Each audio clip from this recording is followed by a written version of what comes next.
आइए दोस्तों, गर्मा गर्म खबरों में आपका स्वागत है। बहुत मजा आने वाला है। आज की टेक न्यूज़ बड़ी मजेदार है। और हाँ, हमारे न्यू एलिमिनेशन गेम में भी आपका स्वागत है। इस बार एपिसोड ज़्यादा नहीं होंगे, थोड़े होंगे, क्योंकि ये जो जंग होने वाली है इस बार वो बड़ी खतरनाक होगी। बस गाली गलौज मत करना कमेंट के अंदर। एनीवेज, ये जो एलिमिनेशन गेम में अनाउंस कर रहा हूँ इस बार वो है टेलीकॉम कंपनीज वॉर। आपके सामने 4 ऑप्शन है, 4 मेजर प्लेयर है इंडिया के अंदर, जियो, एयरटेल, वोडाफोन, BSNL। आप लोगों को इसमें से वोट आउट करना है और एक विनर निकालना है। मुझे पता है बहुत लफड़े होने वाले हैं, मुझे अभी भी समझ नहीं आ रहा है कि कैसे डिसाइड हो पाएगा कि कौन अच्छा और कौन बुरा है। और जो विनर बनेगा भी ना, उसके बाद भी उसको गाली पड़ेगी। अलग ही मामला चलता है। तो आप जाइए, भर भर के कमेंट करिए, देखना चाहता हूँ मैं। लाइक करिएगा इस वीडियो को, साथ साथ में शेयर करिए और सब्सक्राइब नहीं किया तो कर लीजिए। टेक न्यूज़ आते रहती है हफ्ते में, बड़ा मजा आता है। फटाफट से शुरू करते हैं। पहली जो खबर है दोस्तों वो Xiaomi की है। Redmi Note 17 सीरीज चाइना में लॉन्च हो गए। यस, इंडिया में भी आने वाले हैं। मैं आपको बता दूं, पहले चाइना में जो लॉन्च है उसकी बात करते हैं। 2 फ़ोन से, Note 17, Note 17 Pro। Note 17 में Snapdragon 4 Gen 4 है, 17 Pro में Snapdragon 6S Gen 4 है, और Note 17 में 8000 mAh है, 17 Pro में 9000 mAh है, और दोनों के अंदर आपको स्क्रीन साइज भी बड़ी मिलती है। खास करके जो Note 17 है भाई, 7 इंच की डिस्प्ले के साथ आ रहे हैं। Now this is crazy. दोनों में आपको AMOLED है और फ्लैट डिस्प्ले है। बाकी की चीज़ें देख लेंगे, LPDDR4X है, UFS 2.2 और हायर वेरिएंट में शायद UFS 3.1 भी है। तो ओवरऑल ठीक है। बाकी देखते हैं, क्योंकि चाइना में दोस्तों जो प्राइसिंग है वो बहुत एग्रेसिव है। जो Note 17 है भाई वो तो कुछ 18,500 पे आया है, और Note 17 Pro 22,500 के करीब है। बाकी इंडिया के लिए भी अभिषेक यादव ने ट्वीट करके बता दिया है कि ये 6 अगस्त को लॉन्च होने वाला है इंडिया के अंदर। अब कंफर्म नहीं है, बट ये एक्सक्लूसिव लीक है, बट देखते हैं, अगर आ जाएगा तो बढ़िया है। भाई ग्लोबल स्मार्टफोन मार्केट जो है दोस्तों, उसकी रिपोर्ट आई है, और इस बार भाई क्या क्रेजी रिपोर्ट है। आपको पता है Q2 2026 में ग्लोबली बताया जा रहा है कि लगभग दोस्तों 11% का डिक्लाइन हुआ है। Now this is super crazy, जो पहली बार हमें इतना बड़ा डिक्लाइन मिला है अगर स्मार्टफोन शिपमेंट की बात करते हैं। और 2026 में ये प्रेडिक्टेबल था, क्योंकि इस साल की एंड तक ये बढ़ के 13 से 19% तक भी जा सकता है।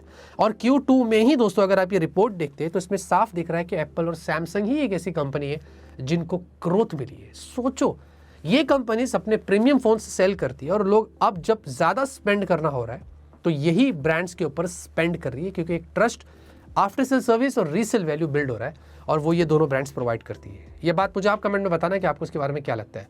बाकी की ब्रांड्स अगर आप देखेंगे जो ग्लोबली है, जैसे कि Xiaomi है, इसमें Vivo है, Oppo वगैरह है, इनको थोड़ा डिक्लाइन देखने को मिला है। तो ये मुझे कमेंट में बताना दोस्तों कि क्या लगता है कि आगे चल के अगर ऐसे ही चलता रहा तो एप्पल और सैमसंग के ही फोन्स मार्केट में रहेंगे और बाकी के फोन्स पर लोग ट्रस्ट करेंगे या नहीं करेंगे। ये मुझे कमेंट में ज़रूर बताना। भाई M7 अल्ट्रा की जो चिप आने वाली है ना एप्पल की अपकमिंग, इतना क्रेजी होने वाला है कि ऐसी रिपोर्ट्स आ रही कि उसके अंदर आपको 1.5 टेराबाइट 1.5 टेराबाइट के रैम का सपोर्ट मिलेगा। उतना कैपेबिलिटीज़ है उसके अंदर, ऐसा यहाँ पर बताया जा रहा है। और शायद एप्पल उसके साथ उसको लेके भी आ सकता है। इसके अंदर कोई दो राय नहीं, क्योंकि हमें पता है एप्पल कुछ अलग करता है कभी कभी, जहाँ लोग पागल हो जाते हैं। और इमेजिन दोस्तों, अगर ये ऐसा होता है तो ये सबसे खतरनाक होने वाला है। साथ में जितने भी AI के टास्क है, और आजकल AI इतना एडवांस हो गया है, इतना मक्खन जैसा चलेगा इसमें, जिसके बारे में मैं क्या ही बताऊँ। तो ये अभी बातें हो रही है फिलहाल के लिए कि एप्पल की जो M7 अल्ट्रा चिप होगी वो इतने पावरफुल रैम के साथ में हमें देखने को मिल सकती है। इमेजिन 1.5 टेराबाइट का खाली रैम, इधर ढंग का स्टोरेज नहीं मिलता है, और एप्पल देखो क्या कर रहा है। भाई iPhone 17 सीरीज पे तो प्राइस हाइक नहीं हुआ ना, पक्का ना। तो ये लाइन क्यों लगाता है इतना लोग? देखो, ये अभी खबर आ रही है कि लोग इतना स्टोर में जाके लाइन लगा रहे हैं, भागदौड़ कर रहे हैं, बोल रहे हैं कि iPhone 17 का प्राइस हाइक हो जाए, उससे पहले खरीद लो।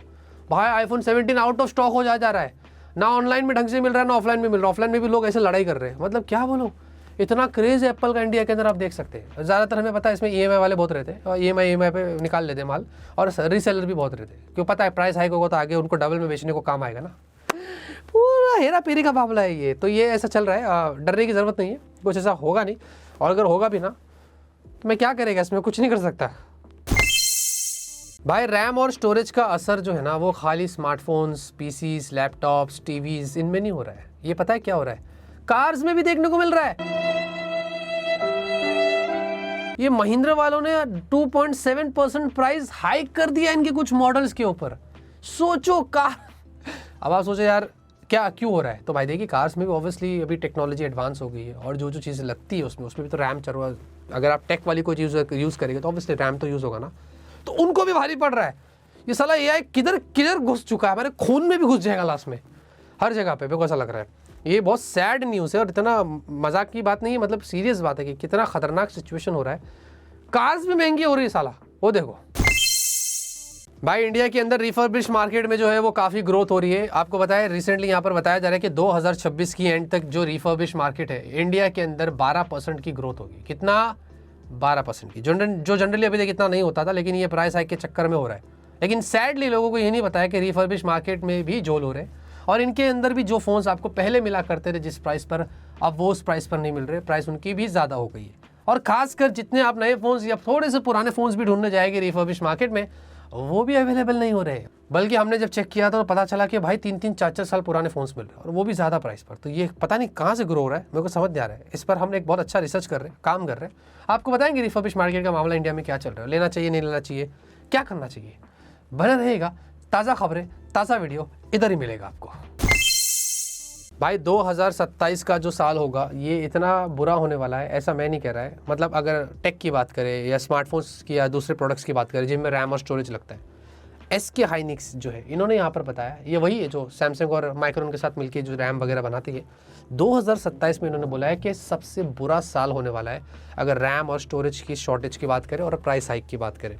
उन्होंने बोला है कि हम यहाँ पर मल्टीपल फैक्ट्रीज भी क्यों ना लगा दें, उसके बाद भी जो रिक्वायरमेंट है वो कम नहीं होने वाली है। आने वाले 10 साल तक इसकी शॉर्टेजेस का आशंका है, ऐसा उन्होंने यहाँ पर बताया है। ओ माय गॉड, क्या हो रहा है भाई, क्या हो रहा है, समझ नहीं आ रहा है। डायमंड सिटी 6300, 6400, 20,000, 25,000, 30,000, HD प्लस, मोटे मोटे बेजल्स, कोई 4K नहीं, सिंगल स्पीकर, हद हो गई है। मतलब क्या टाइम है।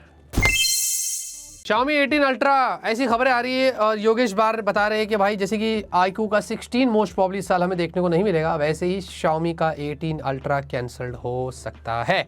Now this is sad news और इसमें सरप्राइजिंग बात नहीं है, क्योंकि जो प्राइस हाइक का लफड़ा चल रहा है हमें पहले ही पता था कि चाइना के अंदर Xiaomi, Vivo और आई थिंक Oppo शायद इन्होंने लगभग 30% तक अपना प्रोडक्शन कम कर दिया है इसी चक्कर में कि और वो स्मार्टफोन पर काम नहीं कर रही और शिपमेंट भी कम कर दी है। उसका असर अभी ये Xiaomi 18 अल्ट्रा पे दिख रहा है। इसमें कोई कंफर्मेशन नहीं है बट ऐसा बोला जा रहा है कि हो सकता है। इसीलिए बताया जा रहा है कि जो मेजर लॉन्चेस है ना काफ़ी सारी ब्रांड्स की तरफ से, वो हमें इस साल थोड़े कम देखने को मिल सकते हैं और उसमें ही हमें Xiaomi 18 अल्ट्रा और iQOO 16 देखने को नहीं मिलेगा। वेरी सैड भाई। एक बड़ी फनी चीज़ हो गई यहाँ पर ये एप्पल वाला है ना, इसने OpenAI को ना सू कर दिया, मतलब उसमें केस दर्ज कर दिया। बोला कि भाई ये हमारे सीक्रेट जो है ना, जो भी ट्रेड वेड का जो भी चीज़ है, इसके कुछ एम्प्लॉयज़ है वो चोरी कर रहे हैं। अभी देखिए कितने ऐसे फॉर्मर एप्पल के एम्प्लॉयज़ हैं ना, आप वो OpenAI के साथ में ChatGPT वाले, हाँ मजाक नहीं कर रहा है। और एप्पल बोलता है कि ये सब चुरा के वहाँ पर लेके जा रहे हैं। तो ये लफड़े चल रहे हैं और एप्पल ने यहाँ पर उसको सू कर दिया है। सोचो एप्पल ने OpenAI पे केस कर दिया और बोला कि ये हमारे जो भी कॉन्फिडेंशियल जो हार्डवेयर रिलेटेड फाइल्स वगैरह ये सब बोले उड़ा के लेके जा रहे हैं और कुछ कर रहे हैं। मेरे को समझ नहीं आ रहा है एप्पल, तेरा AI कब से अच्छा होने लगा? तू एक तो रो रहा है, तेरा गूगल पे डिपेंड कर रहा है, खुद के AI में दम नहीं है और ये बोलता है मेरे चीज़ें लेके वहाँ जा रहा है। खैर वो उनका क्या मामला मेरे को पता नहीं, बट मेरे को ये वाला सिचुएशन किसी ने बनाया ट्विटर पे, देखो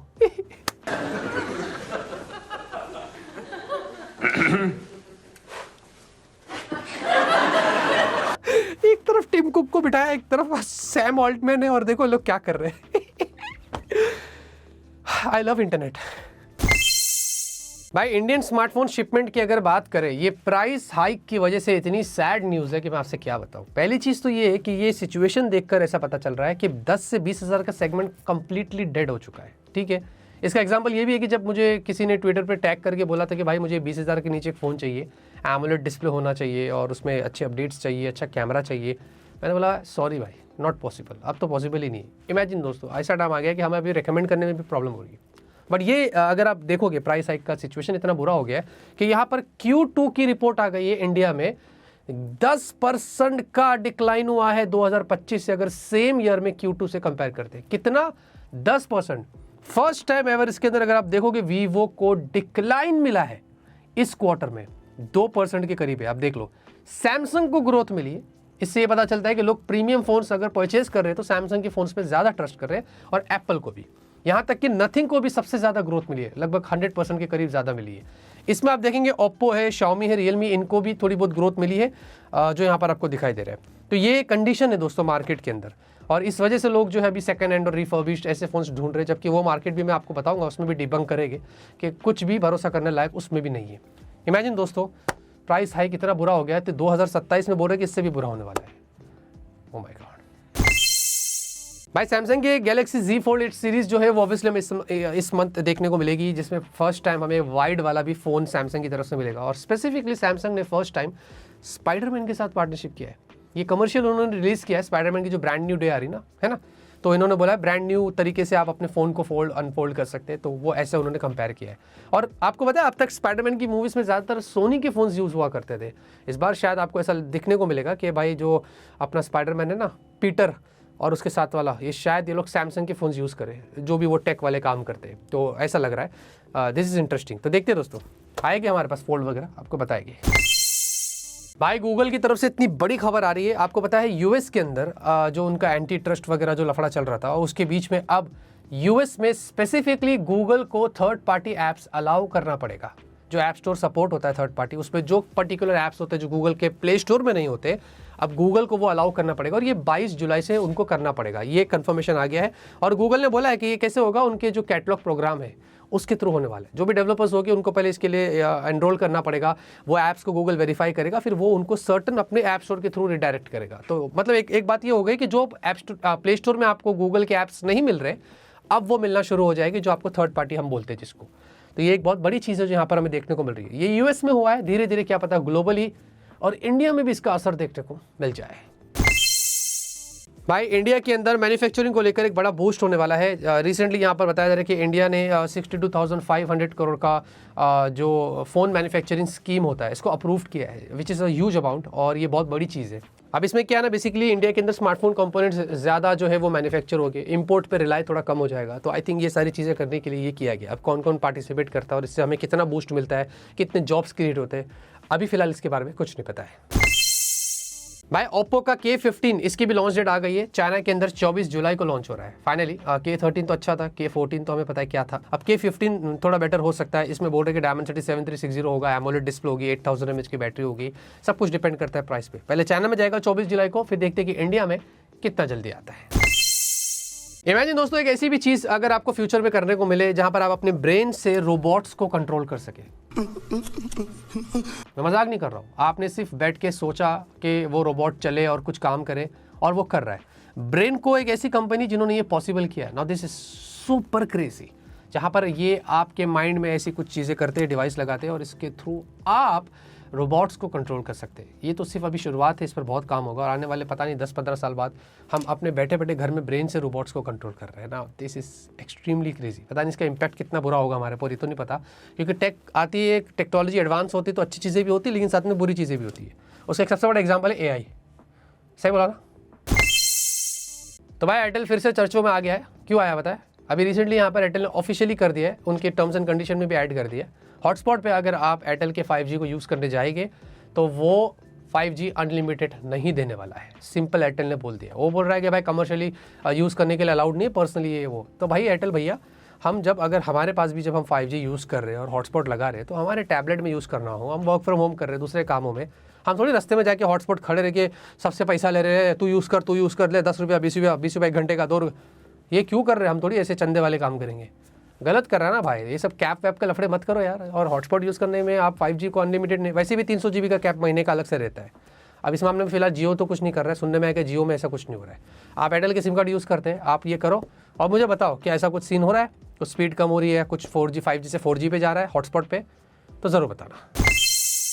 तो भाई कल तो इंडिया में बड़ी धूम मच गई थी, जहां पर Realme, OnePlus वालों ने बड़े बड़े अनाउंसमेंट्स कर दिए कि गोइंग फॉरवर्ड उनके फ़ोन्स के अंदर कलर OS हमें देखने को मिलेगा। मतलब कलर OS 17 अगर आया तो वो रिप्लेस हो जाएगी, मतलब Realme UI की जगह आप कलर OS आएगा, Oxygen OS की जगह कलर OS आएगा। मुझे लगता है Realme वालों को इतना फ़र्क होना चाहिए, क्योंकि जनरली वो एक जैसा ही होता है। Oxygen वालों को थोड़ा फ़र्क पड़ सकता है, लेकिन आपको समझना है कि तीनों एक ही इकोसिस्टम पर चलते हैं, इधर उधर की चीज़ें थोड़ी बहुत हो सकती है। और उसके साथ साथ OnePlus वालों ने ऑफिशियल कर दिया कि नॉर्थ अमेरिका और यूरोप में वो ऑपरेट नहीं करेगा, ऑपरेशंस सारे सीज कर रहा है। Realme वालों ने कंफर्म कर दिया कि चाइना में वो ऑपरेट नहीं करेगा, उसके बाद ग्लोबली और इंडिया में करेगा। फाइनली दोनों ही ब्रांड्स ने ये कंफर्म कर दिया कि इंडिया में उनके ऑपरेशंस चलते रहेंगे, जैसा है वैसे ही लॉन्चेस होते रहेंगे, इसमें कोई चेंजेस नहीं होने वाला है। फिर उसके बाद वो ब्लूमबर्ग वाली जो न्यूज़ आई थी कि भाई वन प्लस जो है वो 2027 में इंडिया से क्विट कर देगा, तो उस पर भी वन प्लस वालों ने बोल दिया कि ऐसा कुछ भी नहीं है, हम चलते हैं तो चलते ही रहेंगे। तो ये कब तक चलेगा इसके बारे में पता नहीं है, लेकिन एक बहुत बड़ी खबर है और इससे कितने लोगों को फर्क पड़ेगा मुझे ये भी नहीं पता, बट अभी रोड मैप आएगा अपडेट का, जब आएगा आपको उसके बारे में बताएगा। आज की टेक न्यूज़ खत्म होती है, करता हूं आपको आज की टेक पसंद आई लाइक करिए, तब तक के लिए मुस्कुराते रहिए।